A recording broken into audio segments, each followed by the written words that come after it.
Bonjour à toutes et à tous. Nous sommes toujours dans l'évangile de Luc, au chapitre 24e, et plus particulièrement entre les versets 27 et 32. Nous sommes là en compagnie des deux disciples d'Emmaüs et de la personne bénie du Seigneur Jésus-Christ.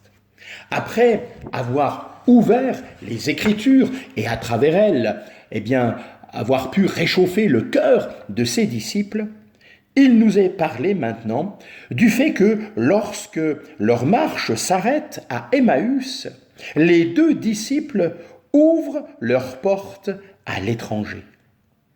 Ils veulent avoir chez eux celui qui a fait brûler leur cœur.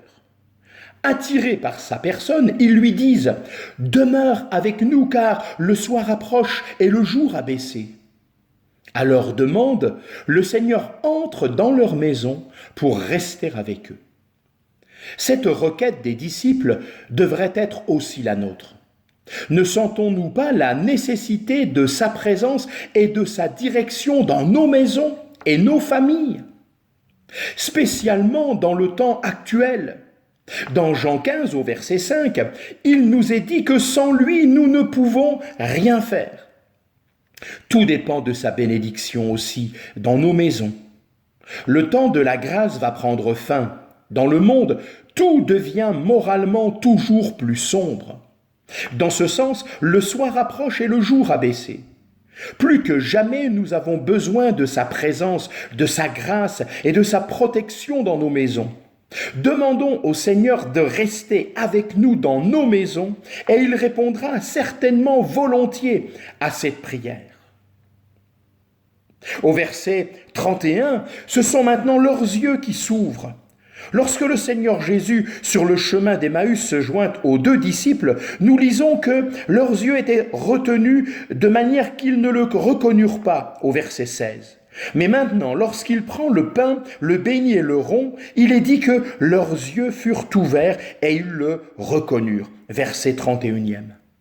La manière dont cet étranger rompt le pain leur révèle d'un coup qui il est. Après qu'ils l'ont reconnu, ils disparaissent aussitôt de leur regard. Tant que nous sommes ici sur la terre, nous ne pouvons voir le ressuscité que par la foi. Comme le Seigneur ouvre les yeux des deux disciples, nous voyons aussi un changement dans les cœurs qui leur permet de le reconnaître. Leurs cœurs lents se sont transformés en cœurs brûlants et leurs yeux ne sont plus dirigés vers le bas, mais au contraire vers lui. Une chose est certaine, plus nos cœurs brûleront pour lui et nos yeux seront fixés sur lui, plus nous le reconnaîtrons et verrons son action dans nos vies. Que Dieu vous bénisse.